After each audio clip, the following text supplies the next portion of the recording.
what else needs to be a part of the deployment plan?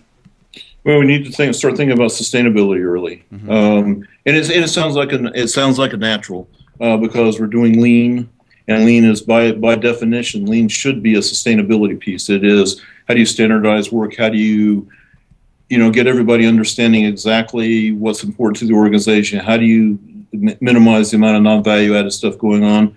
But it's one thing to say it, and it's another thing to do it, right? And so we're working to make sure that when we say something is fixed, when we understand how to run a line differently, that those things are understood and stay understood. So we don't come back 3 years from now and say, hey, that used to run better, but it doesn't run better anymore.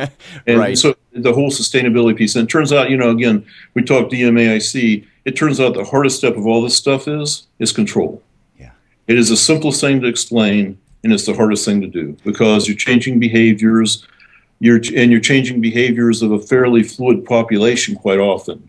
And the fluid population is people going through through either a factory type job where the pay is low, a customer service type job where the pay is low. They're either doing it to progress in the company to move up, or they're going to go somewhere else, right? And so you have to make sure the training is in place. You got to make sure the documentation is in place.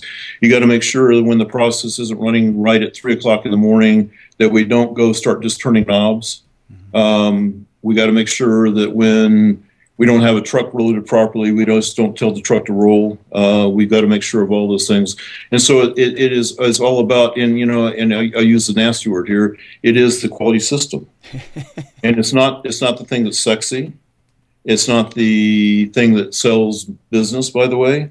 You kind of have to sneak it in on folks, and I don't sneak it in on folks. I tell them I'm doing it, but we have to go to all those basics of this is our agreement on how we run this business, and we're going to follow this agreement. Right. And you make it better as you go along, but you got to start by this is our agreement. This is what we do. How do we improve on top of that? So you have to get that control sustainability layer in place, and you can't do that just by running projects and putting a control plan in place for every project you run, because it's the organization's got to behave well, not just a project.